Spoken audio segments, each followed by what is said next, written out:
So here are my new ones. They're Brookstone. Got all kinds of tread on it. Less grooves than the Michelins that are on there now, but that means I'm going to have more rubber actually on the road. And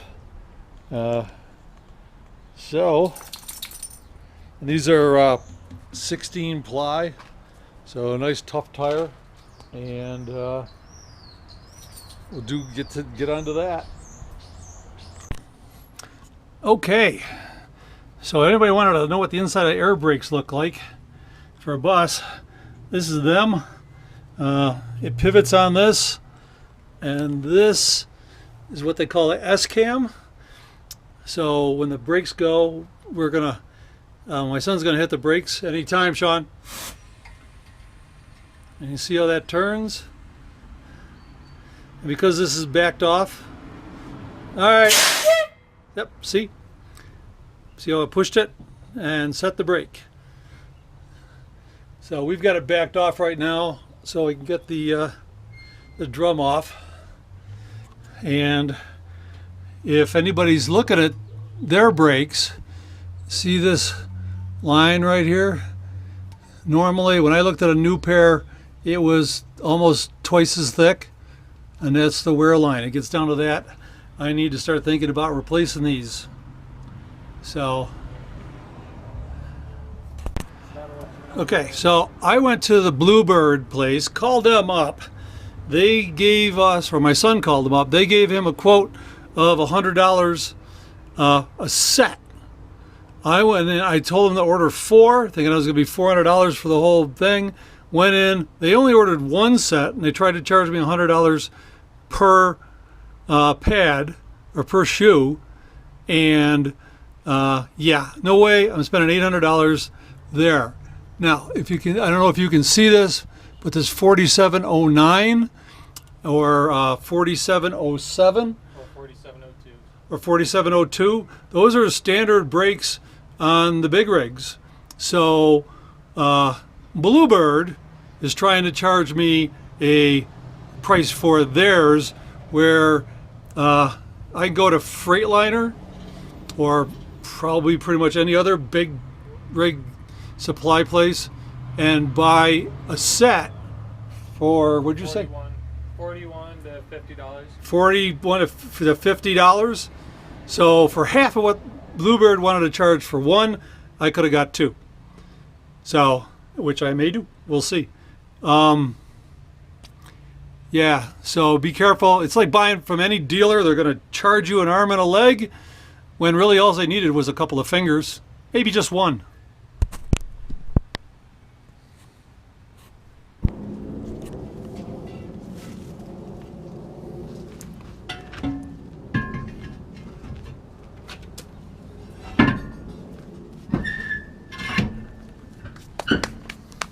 So if you want to do this kind of thing, you need a tool like this, young, strong.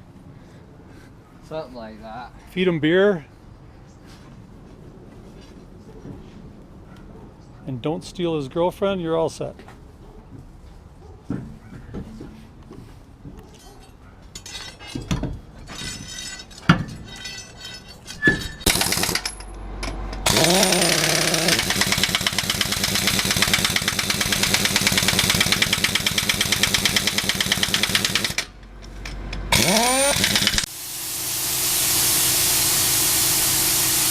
This is where having somebody like Chris comes in handy.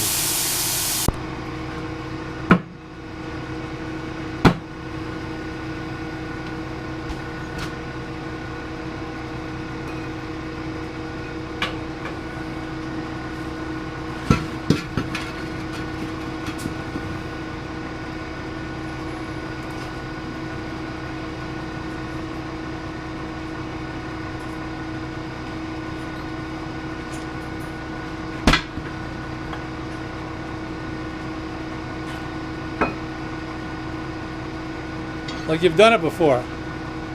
Yeah.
So the second way to do this, the first way actually worked, it just wasn't as cool as it could have been.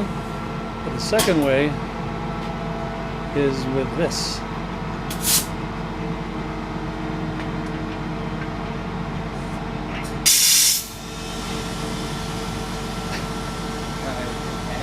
Huh?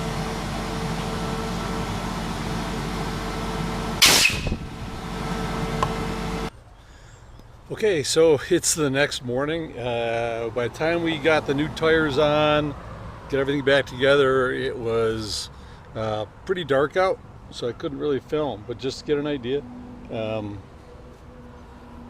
These are the new tires. Lots of tread, lots of rubber going to be hitting the road on my steers.